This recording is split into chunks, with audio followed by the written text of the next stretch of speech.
ከባህር ሞገድ ያስጣለኝ ከቶን እሳት ያስጣለኝ ዛሬም ኢየሱስ አለኝ። ስለ አንድ በራሪ እንስሳ ሼር ላድርጋችሁ ትንሽ ደቂቃ ይቻላል? ከመሪነት አንፃር ከሊደርሺፕ አንፃር በጣም ብዙ ትምህርት ስላገኘሁበት ነው። ንስር ይባላል። ይሄ በራሪ እንስሳ ንስር ይባላል። ንስር የውበት፣ የጉብዝና፣ የብርታት፣ የክብር፣ የትምክህት፣ የቁርጠኝነት፣ የሞገስ ምሳሌ ነው።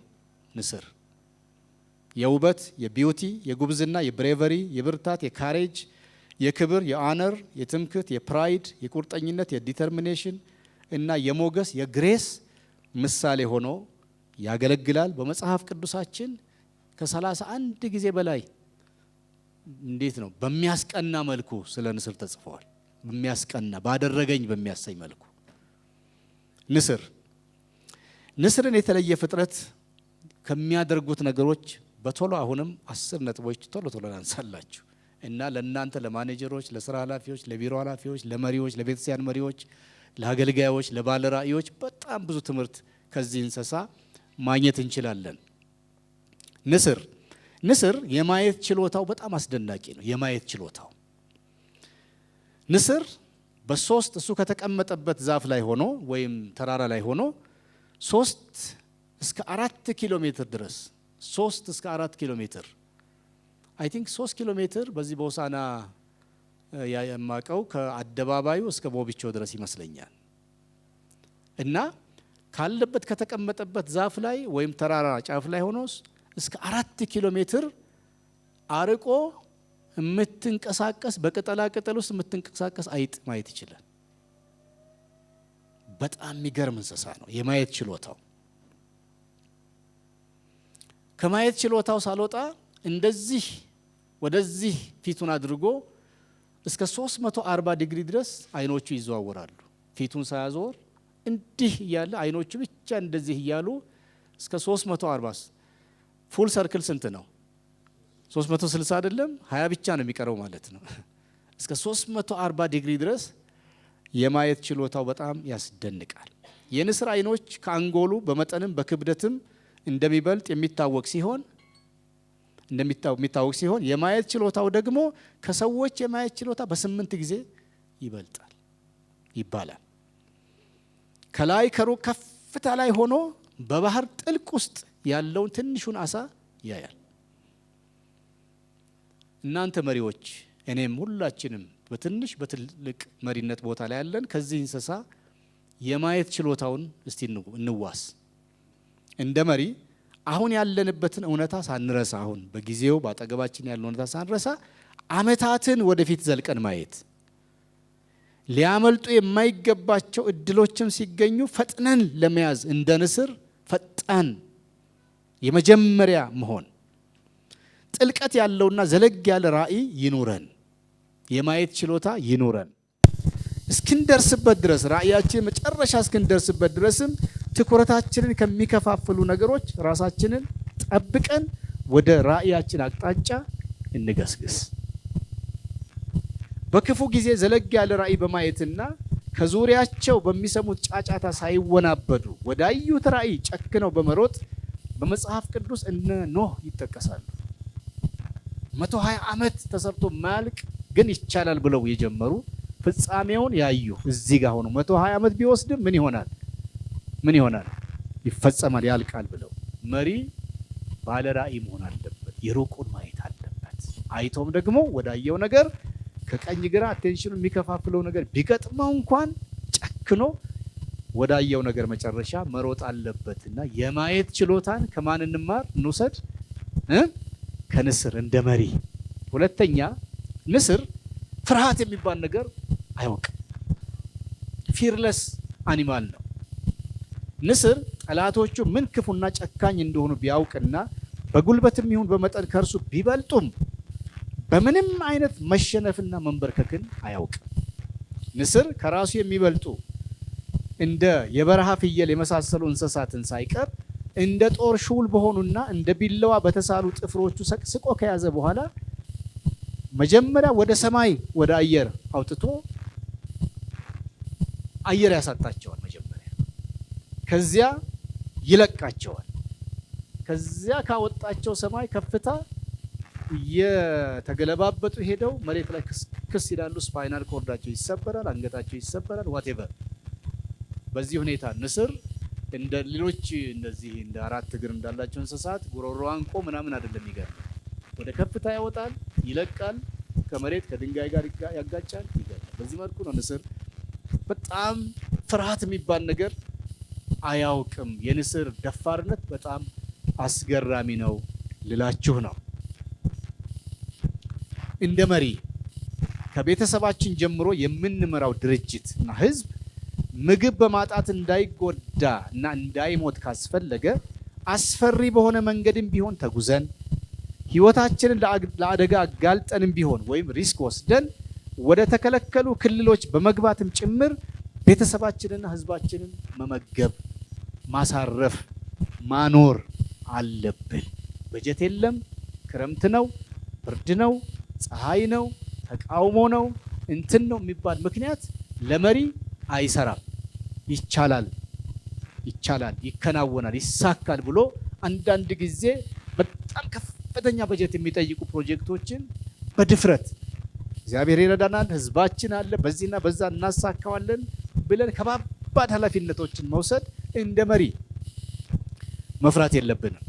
ፓስተር መሆን አምሮን፣ የክፍል ኃላፊ፣ የአንድ መስሪያ ቤት ኃላፊ፣ እንደዚህ ኃላፊ መሆን አምሮን፣ ፓዮኒር መሆን አምሮን፣ ድርጅት መምራት አምሮን፣ ግን ውጊያ ምንፈራ፣ ተቃውሞ ምንፈራ፣ ችግር ምንፈራ ከሆነ ትክክለኛ መሪነት ወይም የመሪነት ጸጋ ስጦታ የለንም ማለት። መሪ አይፈራም። ንስር ይሄ ነገሩ በጣም ያስደንቃል፣ አለመፍራቱ። ሶስተኛ ንስር ድካምና መታከት ብሎ ነገር አያውቅም። የሚል ነገር የለውም። ንስር ቴናሺየስ ነው። ንስርን ተመልከቱ። ሰማይ በደመና ሲጠቁርና ውሽንፍር የቀላቀለ ኃይለኛ ዝናብ ሲዘንብ የመብረቅ ብልጭታና የነፋስ ግፊት ነፍስ ያለውን ሁሉ መግቢያ መውጫ ሲያሳጣው በራሪ አእዋፍ ሁሉ በየዛፉ ስንጥቅ ውስጥ ሲወሸቁ ንስር ምን እንደሚያደርግ ታውቃላችሁ? ንስር ያንን ያማረና ኃይለኛ የሆነ ክንፎቹን በሰፊው ዘርግቶ ነፋሱ የሚሄድበትን አቅጣጫ ተከትሎ በጣም አድቫንቴጅ ይወስዳል። ከነፋሱ ጉዞ አቅጣጫ በተቃራኒው አይሄድም። ወዴት ነው የሚሄደው? ነፋሱ በሚነፍስበት አቅጣጫ አድቫንቴጅ ይወስዳል። ነፋሱ ራሱ ይገፋዋል። ክንፉን እንዲህ ማድረግ አያስፈልገውም። ዝም ብሎ ይዘረጋውና ነፋሱ ራሱ እየገፋው ብጡ የሚፈልግበት ቦታ ይሄዳል እና ተከትሎ ይሄዳል። ኃይሉን ኢነርጂውን ወይም ቤንዚኑን አይጨርስም እና ከዚያም ወደ ትልቅ ተራራ አናት አለዚያም ከረጅም ዛፍ ላይ ወጥቶ በመቀመጥ በዚያው ሽንፍር በቀላቀለ ዝናብና በዛ በተበላሸ ዌዘር ሁኔታ ውስጥ ወዲያና ወዲህ የሚሯሯጡ ነፍሳትን በትዝብት ያያቸዋል። እናንተ ማትረቡ እያለ እንደ መሪ በአንተና በምትመራው ድርጅት ወይም በራእዮችህ ላይ አውሎ ነፋስ፣ ውሽንፍር፣ ነጎድጓዳማ ዝናብ የሚመጣበት አጋጣሚ መኖሩን አትርሳ። ከንስር በመማርም የሚነሱትና አዋኪ ሁኔታዎች ለበለጠ በረራ ተጠቀምባቸው። አሜን። ለበለጠ በረራ ዘዴ ነው የሚያስፈልገው፣ ጥበብ ነው የሚያስፈልገው እንጂ ችግሮቹ ራሳቸው ያበሩሃል፣ የበለጠ ይገፉሃል፣ ያራምዱሃል። የጸሎትና የጸጋ ክንፍህን ብቻ ዝም ብለህ ዘርጋ። ልብ በል፣ ውሽንፍሩና ነፋሱ ከመሬት ወደ ላይ ቢበዛ 20 ኪሎ ሜትር ብቻ ነው ከፍታው። ንስር ግን እስከ 10 ኪሎ ሜትር ድረስ ወደ ላይ መውጣት ይችላል። ስለዚህ ይሄን እስከ 20 ኪሎ ሜትር ማለት 20 ሜትር ድረስ ያለውን ይሄ እዚህ ምድር ላይ የሚሯሯጠው ነገር ለሱ አስፈሪው አይደለም እና እንደ ንስር ምን መሆን ነው? መታከት፣ መፍራት፣ መጨነቅ ብሎ ነገር በዚህ ነገር ውስጥ አይገባም፣ አይቻልም፣ አይታለፍም ማለትን ፈጽሞ ከአንደበትህ አይሰማ። ንስር አራተኛ መኖርም መብረርም የሚወደው በከፍታ ነው። ሃይ ፍላየር አኒማል ነው። ንስር ወደሚፈልገው ከፍታ የሆነ አደጋ ካልገጠመው በስተቀር በአንድ ጊዜ አይወጣም። ወደሚፈልገው ከፍታ የተወሰነውን ከፍታ ይወጣና አግድም አሁንም እንደገና ልክ የቤት ደረጃ እንደምንሰራው አይነት የሆነ ያህል ይበርና እንደገና ወደ ላይ፣ ከዛ ይበርና ደግሞ ወደ ላይ፣ ይበርና ወደ ላይ እያለ ነው ከፍታውን የሚይዘው። በጣም ብልህ የሆነ እንስሳ ነው። ምክንያት ወደ ላይ በወጣ ቁጥር የመሬት ስበት ኃይል ስለሚቀንስለት ክንፉን በማራገብ መድከም አያስፈልገውም። ስለዚህ የሚመርጠው ሁል ጊዜ ከከባቢ አየር በላይ መንሳፈፍ ነው። እንደ መሪ ዋናና አስፈላጊ ነገር ምን መሰላችሁ? በጊዜ ተጠቅመህ ከፍታህን ያዝ። ከምታንቀሳቀሰው ድርጅትም ሆነ ማህበረሰብ በእምነት፣ በእውቀት፣ በልምድ፣ በማስተዋል፣ በጸሎት፣ በቃሉ እውቀት፣ በስራ ትጋት ብለጣቸው። ብለጥ። አሜን። ከፍታ ላይ ውጣ። ከፍታ ላይ ውጣ። በንጽህና፣ በባህሪ መልካምነት፣ በካራክተር ሁሉ አብረው ካሉ ፒር ግሩፕም ሆነ ከበታች ካሉ ከማህበረሰቡም በልጠህ ተገኝ እንደ መሪ። ሌላው የንስር ጠባይ እዚሁ ላይ ምን መሰላችሁ? ኳሊቲው አንድ ቀን ንስር ሲያጉረመርም አትሰሙትም። የሚያጉረመርሙ እነማን ናቸው? እነ ርግብ፣ እነዚህ መሳሰል። ንስር አያጉረመርምም። አየሩን ሲቀዝፍ ከሚሰማ ሙዚቃ ውጪ ከአፉ የሚሰማ ድምጽ የለም። እንደነ ርግብ ሲያለቃቅሱ ውሎ አያድርም። አልቃሻ ከሆኑ ምስኪን ወፎች ጋር ምንም አይነት ማህበርተኝነትና ጓደኝነት የለውም። ጥራጥሬና ትንንሽ ምግቦችን አይፈልግም። ትላትልና የበከተ እንስሳ ስጋ አይበላም። ትልልቆቹን እንስሳት አድኖ ይዞ ትኩስ ስጋ ነው የሚበላው። እንደኛ እንደ ኢትዮጵያውያን ማለት ነው። ደሱ አለ የምንወደው በጣም የተወደደ ምግቡ ደግሞ ትኩስ አሳ ነው። እንደ መሪ አብረውህ የሚውሉ ሰዎችን መለየት አለብህ። ከጠጪ፣ ከሰካራም፣ ከወሬኛ፣ ከፖለቲከኛ፣ ከዘረኛ፣ ከሐሜተኛ፣ ከሰነፍ፣ ስራ ከሚወዝፍ ቅድም እንዳልነው ከዚህ ጋር ጓደኝነት ይቅርብህ። ይህም ማለት ታናናሾችን እያገለገልክ መሆኑን አትርሳ። ስጋህ የምትመገበውን ምግብም መለየትና ራስን መቆጣጠርን አትርሳ። ትልልቅ መሪዎች ችግር አውሪዎች፣ ችግር ፈጣሪዎች ሳይሆኑ ችግር ፈቺዎች ናቸው። እንደ ርግብና ጉጉት ቁጭ ብለው አያለቃቅሱም። ይልቁንም ይጸልያሉ፣ ይመራመራሉ፣ ያነባሉ፣ አዳዲስ ሀሳብ ያፈልቃሉ እና ከሚያገለግሉት ህዝብ ከፍ ብለው ይሄዳሉ። እግዚአብሔር ያርግላቸው እንደዚህ። አምስተኛ ንስር ያሳድጋል፣ በማብቃት ያምናል። ታውቃላችሁ፣ ሌሎችን ኢንካፓሲቴት በማድረግ ያምናል። በጣም የሚገርም እንስሳ ነው። ንስር የሚታወቀው በኃይለኝነቱ ቢሆንም ልጆቹን በማስተማርና በማሳደግ ጉዳይ ግን እጅግ ጠንቃቃ ነው። የንስር እንቁላሎች እስኪፈለፈሉ ድረስ የሚታቀፉት በሁለቱም ወላጆች ተራ በተራ ነው። ከተፈለፈሉም በኋላ ከ10 እስከ 12 ሳምንት ያህል በጎጆ ውስጥ እንዲቆዩ ቢደረግም በ9 ሳምንታቸው ሙሉ ንስር ይሆናሉ፣ ጫጩቶቹ ማለት ነው። እስከዚያ ጊዜያቸው ድረስ ታዲያ እናት ንስር ሙሉ በሙሉ ስትጠብቅ፣ አባት ንስርም እስከ 50% ጊዜ ከጫጩቶቹ ጋር ያሳልፋል። ንስር ወላጆች ልጆቻቸውን በቀን ውስጥ እስከ 8 ጊዜ ያህል የሚመግቧቸው ሲሆን በምንም አይነት ከትኩስ ጥሬ ስጋ ውጪ አይመግቧቸውም። እንደ ሌሎች እንስሳትም ወላጆች በልተው የዋጡትን ከአፋቸው አያጎርሷቸውም። ትልልቁን ስጋ በትንሽ እየበጠቁ እየቆረጡ አጠገባቸው ያስቀምጡላቸዋል። እነዚያ ጫጩት ንስሮችም እያነሱ ነው የሚበሉት በራሳቸው አፍ።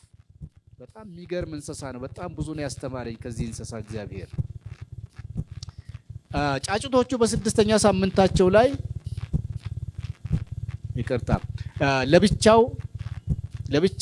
ህፃናቱን ጫጩቶቹ ለብቻቸው መዋልን ያለማምዷቸዋል። አንዳንድም ጫጩቶቹ ካሉበት ጎጆ አካባቢ ካለ ሌላ ዛፍ ላይ ሆነው የጫጩቶቹ ሁኔታ ይመለከታሉ እናትና አባት።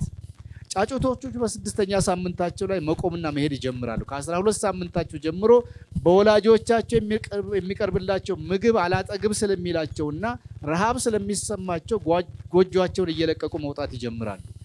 ይህን ጊዜ ወላጆች ልጆቻቸውን በረራ ያስተምሯቸዋል። በረራ የሚማሩትም በጣም በከባድ መንገድ ነው። ወላጆች ልጆቻቸውን በአፋቸው ይዘው ወደ ላይ ከፍታ ይወጡና ከአፋቸው ይለቋቸዋል። እነዚያ ህፃን ጫጩቶች ወደኩ ወይኔ ሲሉ ፍጥፍጥ የሚሉበት አካባቢ ሲደርሱ አባት ወይም እናት ጫጩት ከስር ደግሞ ይገባና በትከሻው። ለዚህ ነው እግዚአብሔር በሙሴ ሲናገር በንስር ክንፍ ምን አረኳችሁ ተሸከምኳችሁ ያለው። እና እንደዚህ እያደረገ ንስር ልጆቹን ምን ያስተምራል? በረራ ያስተምራቸዋል። እና ለትልቅ በረራ ለከፍታ ጉዞ በዚህ ሁኔታ ረጅሙ ነው ታሪኩ ያበቃቸው። አንቺም እንደ መሪ የምትመራቸውን ሰዎች በየተሰጧቸውና በየዝንባሌያቸው አቅጣጫ እንዲበሩ አስተምሯቸው እንጂ ቁጥጥር አታብዙባቸው። የመሪ ትልቅ ስራ ማሳደግ ወይም ማብቃት ነው። ንስሮች የሚከተሉትን የምገባና የማብቃት ስራ አስተውል። አንተ እንደ መሪ የምትመራው ህዝብም ሆነ ድርጅት ከጅማሬው አንስቶ በቂ ምግብ ማግኘት መብቱ ነው። ሁሌ ከአፍህ እያወጣህ ማጉረስ ሰዎች እንዳያድጉ መከልከል ነው። ቆፍረው ፈልገው ምግብ ለራሳቸው መመገብ ወይም መፈለግ እንዳይችሉ ደካማ ታደርጋቸዋለህና ራሳቸው እንዲያድኑ በረራ አስተምራቸው። ንስሮቹ ለልጆቻቸው በረራ የሚያስተምሩበትን መንገድ ልብ በል። አንዳንዴ ለምታገለግላቸውና ለምትመራቸው ሰዎች ከባድና አታጋይ የሆነ ስራ ወይም አሳይመንት ስጣቸው። ይሰራሉ ብለህ እመን። ይችላሉ፣ ይህን ሰርቶ ያመጣል ብለህ እመነው። ከአንተ በታች ያለውን ሰራተኛ ይችላል፣ ይሄ በጣም ቀላል ነው። ደግሞ ስትነግረውን ቀለል አድርገህ ንገረው። እንደ ከባድ ነገር አትበለው። እና በዚህ ሁኔታ ኮች ማድረግ፣ ማሳደግ፣ ማብቃት፣ አንተ ወደ ደረስክበት ማድረስ ሁል ጊዜ የዕለት ስራህን ከመስራት ባለፈ ይሄም ተግባርህ እንደሆነ እመን፣ አሳድግ ለማለት ነው። ኦኬ።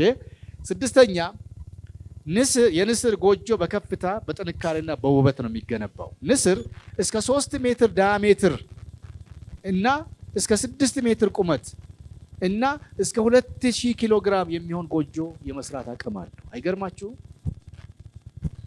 ስንት አልኳችሁ? 3 ሜትር ዳያሜትር፣ 6 ሜትር ቁመት፣ ክብደቱስ እስከ 2000 ከ400 ምናምን አካባቢ ተነስቶ ከ4 ኩንታል አንስቶ እስከ 2000 ድረስ ክብደት የሚሆን ጎጆ ይገነባል ንስር። በጣም የሚያስደንቅ እንስሳ ነው። በጣም እንደ መሪ የእምነት ቤትህን በከፍታ በጥንካሬና በውበት መገንባት አለብህ። ጌታችን ኢየሱስ ክርስቶስ ሲያስተምር ቃሌን ሰምቶ የሚያደርገው ቤቱን በምን ላይ? በአለት ላይ የሰራ ልባም ሰውን ይመስላል እንዳለው እንደ መሪ አንተ ቤትህን በአለት ላይና በከፍታ መስራት አትርሳ።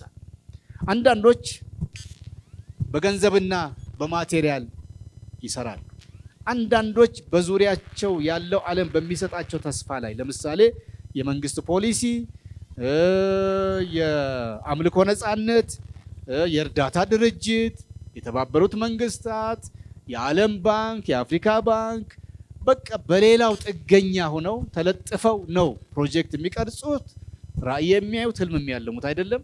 አንተ ግን አጠገብህ ካሉ ጭራሮች፣ ገለባዎች፣ ሳሮች ከሚመስሉ ከማይረቡ ነገሮች ተነስተህ ትልቅ ነገር ለሀገሪቱ፣ ለምድሪቱ፣ ለህዝቡ አበረክታለሁ ብለህ አስብ። አሜን ነው። ይቻላል። ትልቅ ንስር ሆኖ ይህን የሚያህል ግዙፍ ቤት መስራት ከቻለ እናንተ ብዙ መስራት እንችላለን።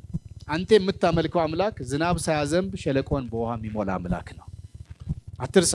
አንተ የምታመልከው አምላክ 1 ሚሊዮን ስንቅ አልባ መንገደኞችን መና እያበላ 40 ዓመት የመራ አምላክ ነው አይደል?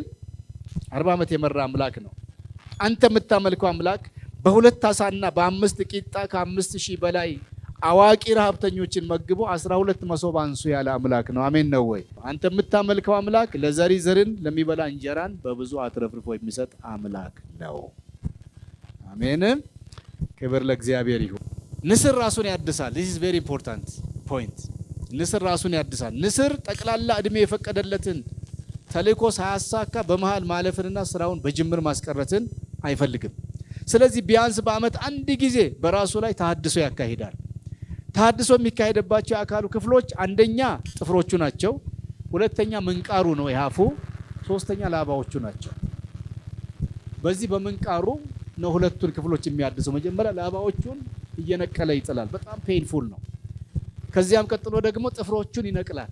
በዚህ በምንቃሩ የእግሩን ጥፍሮች ይነቅላል። የእጁን በሉት የእግሮች። ከዚያ ምንቃሩንስ በምን?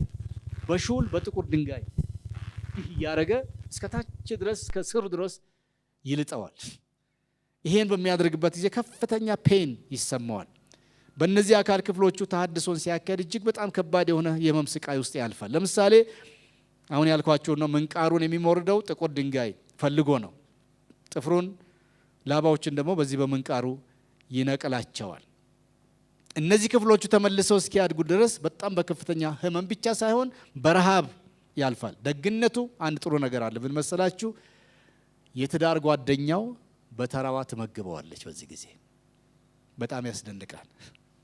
በጣም ነው የሚገርሙት።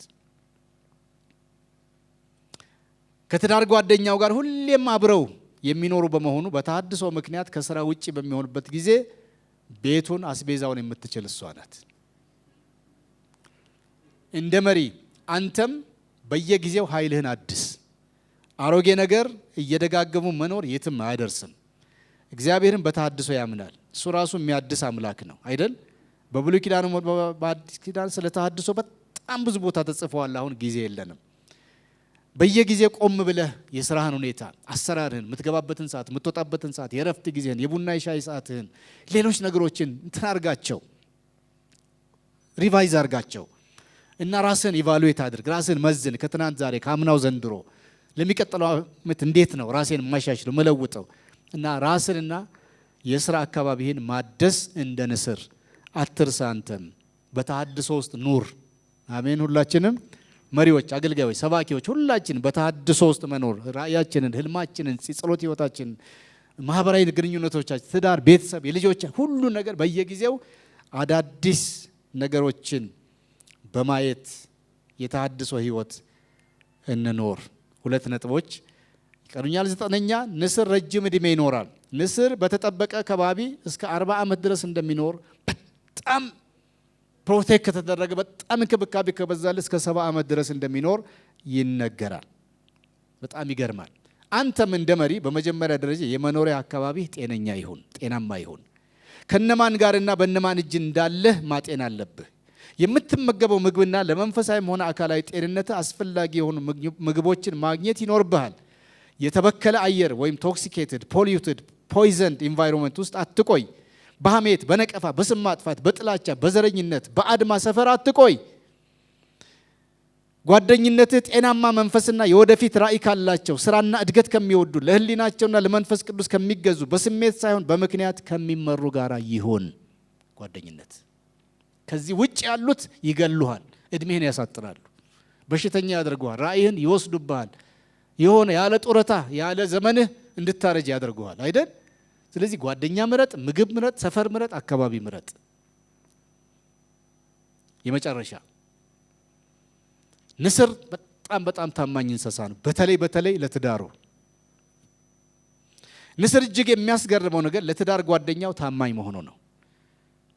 ተባዕትና እንስት ንስሮች አንዴ ከተዋወቁና ፍቅር ከመሰረቱ ሁለቱም ለሌላ አካል ደጃቸውን ይዘጋሉ። አይገርማችሁም? ይሄን አስተውላችሁ ታውቃላችሁ? እንደ ሌላ እንስሳ ካገኘው ጋር ካገኘችው ጋር አይሄዱም። አንዴ ከተዋወቁና ከተዋደዱ አብረው ነው የሚያረጁት። የሚገርም ነው። የሚወልዱት ወይ የሚጥሉት እንቁላል በአንድ ጊዜ ከ3 አይበልጥም። ብዙ በመውለድ አያምኑም፣ ወይም እግዚአብሔርን በዛ መልኩ አልፈጠራቸውም። እነዚህን እንቁላሎች ተራ በተራ እየታቀፉ ለመፈልፈል ቀን ያበቃሉ። ጫጩቶቻቸውን በመመገብም ሁለቱም ይሳተፋሉ። የመጀመሪያዎቹ ጥቂት ሳምንታት ምግብ አድኖ የማምጣት ተግባር የአባትየው ነው። እናት ታናናሾቹ ንስሮች ታቅፋ ትውላለች። ከ3 ሳምንታት በኋላ እናት ተራዋን ወደ ውጭ ወጣ ማለት ትጀምራለች። አባት ደግሞ በተራው ጫጩቶቹን ይጠብቃል። የሚገርም ነገር ነው። ከዚያም ቅድም ባልነው ፕሮሰስ ጫጩቶቹ ከጎጆአቸው ከወጡ በኋላ ባልና ሚስቱ የእንደገና ፍቅር ጊዜ ይጀምራሉ። የሚያስገርሙ ናቸው። እንግዲህ አንተ እያልኩ በወንድ ጾታ ብቻ ነው የምናገረው፣ ሁላችሁንም እንደሚያጠቃልል አትርሱ። እንደ መሪ ከምንም በላይ ታማኝነት ይጠበቅብሃል። ከሁሉ አስቀድሞ ለጠራህና ለሾመህ አምላክ፣ ላሰማራህ አምላክ ታማኝ ሁን። ከዚያም የምትመራው ህዝብ ለሰጠህ ኃላፊነት፣ ለነገረህ ምስጢር ታማኝ ሁን። ለትዳርህና ለገባኸው ቃል ኪዳን እጅጉን ታማኝ ሁን። የምትናገረውን በተግባር ለማሳየት ትጋ። በአመት ወይም በረዘመ ጊዜ ውስጥ እናከናውናለን ብለህ ያቀረብከው ራዕይና እቅድ ሌሎችን አስተባብረህ በማከናወን ታማኝነትን አስመስክር። ከተቀመጠበት ጊዜ ገደብ አታሳልፍ። በቀጠሮ በሰዓት አጠቃቀም በተቻለህ መጠን ታማኝ ሁን። እየያዝክ አትልቀቅ፣ እየጀመርክ አታቁም። በምንም አይነት ውሸት አትናገር። በእውነት ላይ ደግሞ አታመቻምች። የእውነትን ቃል በቀንነት የሚናገር የማያሳፍር ሰራተኛ ሆነ የተፈተነውን ራስህን ለእግዚአብሔር ልታቀርብ ትጋ። ሁለተኛ ጢሞቴዎስ 2:15 እግዚአብሔር የተባረከ ይሁን። ዛሬ እኔ ሰይሜያችኋለሁ። ሁላችሁም ንስሮች ናችሁ። አሜን። እዚህ ቤት ያለ ምን ብቻ ነው? ንስር፣ የንስር ባህሪ ያለው። ባልታወቀ አጋጣሚ አንድ የንስር እንቁላል በዶሮዎች እንቁላል መካከል ተገኘ። የንስር እንቁላል ቤት በዶሮዎች እንቁላል መካከል ተገኘ። ባልታወቀ አጋጣሚ ሰው ያድርገው ሰይጣን ያድርገው አይታወቅም።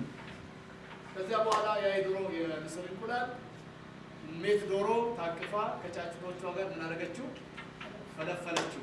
ከፈለፈለ በዶሮዎቹ መካከል በቁመት ይበልጣል፣ በሰውነት ይበልጣል፣ በአይነት ይበልጣል። ግን በዶሮዎቹ መካከል አደገ። ዶሮዎቹ እንደሚጭሩ ይጭራል። ዶሮዎቹ የሚለቅሙትን ጥራጥሬ ይለቃቅማል። ዶሮ ትላትል ይበላል። እስካሁን ያለው ተሰምቷል? እሺ።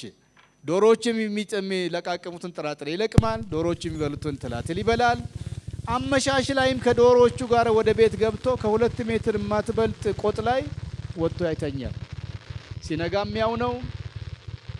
ሕይወቱን በሙሉ በዶሮዎቹ መካከል ዶሮ ሆኖ ጨረሰ፣ አሳለፈ።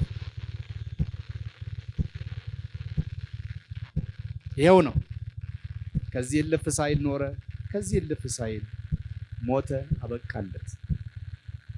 ዘመዶቹ ንስሮች የሚበሩበትን ከፍታ አይቶ አያውቅም። ዘመዶቹ እያደኑ የሚመገቡትን ትኩስ ብርንዶ ስጋ ቀምሶ አያውቅም።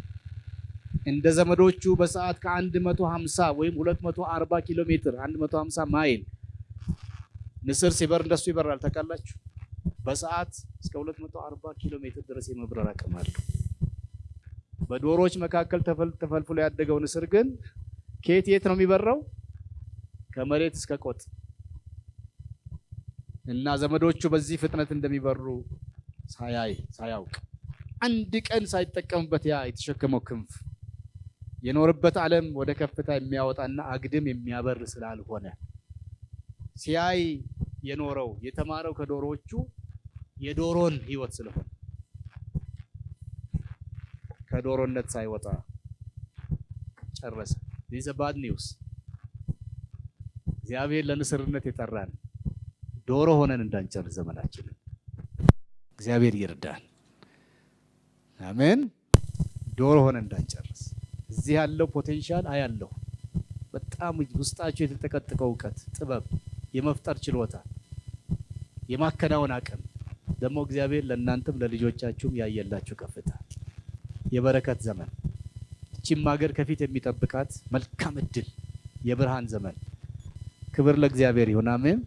እዛ ሳንደርስ በትናንሽ ነገር እየተናቆርን በከምባታ በሀዲያ በሶሮ በሌሞ በምናምን በሰፈር በመንደር እየተከፋፈል እንደ ቤተ ክርስቲያንም እንደ አገርም ነው የምላችሁ በትናንሽ ሳንቲም ሽርፍራፊ የህዝብ መደለያ ነገር እንደ ስራ ኃላፊ ምናልባት ምንታለል ካለን እግዚአብሔር ከዛ በላይ ሰማይ ሊያደርሰን አስቦ እያለ ከሰው ጉርሻ አውጥቶ አጉራሽ ምን ሆነበት አካፋይ ምን ሆነበት እግዚአብሔር ከፍታ አይቶልን እያለ እባካችሁ ዶሮ ሆነን እንዳንጨርስ እግዚአብሔር ይርዳን።